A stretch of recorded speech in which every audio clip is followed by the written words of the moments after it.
Well, we're a little ways into 2024 and hope the year is going well for you.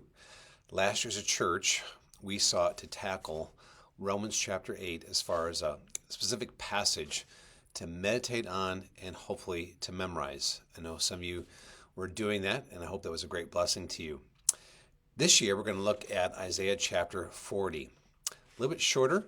This has 31 verses, but it is a spectacular chapter to really focus our mind and heart on.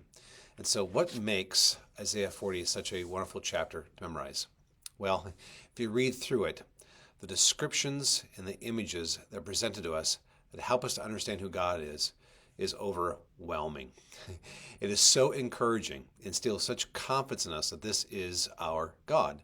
And so a few times here in Isaiah 40, we have this phrase, behold your God.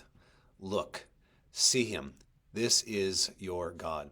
This is a God who is over all creation, over the nations, over all rulers, over all evil. And he is here, present for his people. This great and glorious God who is above all things, all earthly and heavenly powers. He has given himself to us in Christ, because God indeed has come. We can see our God in some sense spiritually because Christ has come for us and to rescue us. And so what a blessing it is to have this whole chapter just to kind of think about, meditate on, and hopefully memorize.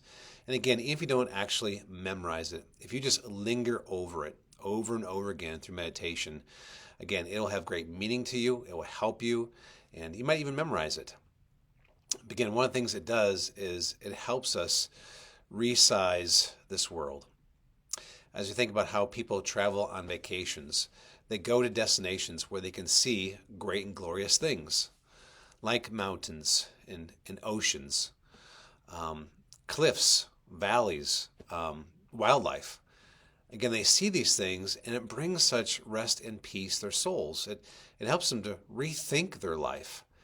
And what we're doing here in Isaiah 40 is not only are we able to kind of rethink our life, but we're able to resize who we are in light of who God is. And so Isaiah 40 helps us to resize ourselves and our life in relationship to this great and glorious God. Again, we can be very easily overwhelmed with fear in this world. All of us can be. Doesn't matter who you are. We can be in fear of maybe God won't really forgive me. Maybe he's not interested in being compassionate and tender toward me and extending forgiveness. And again, this passage addresses that. Sometimes we're overwhelmed with what's going on in the world. Nations and evil and rulers, and we wonder what's going to happen to this world. And again, of course, we're concerned about our own frailty and our own weakness, especially as we maybe get older. And so, again, there's so much here in this chapter that can help still those fears, again, as we see things in light of who God is. Again, our fears need to be reduced, and our fear of God needs to be increased. So as we go through Isaiah 40 this year, we hope to do 2 or 3 verses a month, not too fast of a pace. And again, help us to just spend time in this passage. And again, hopefully I will do a video each time on a verse that we're covering, and I look forward to that time. Again, it helps me and hopefully help you as well. And again, it helps us to see who this God is. Again, behold our great and glorious God.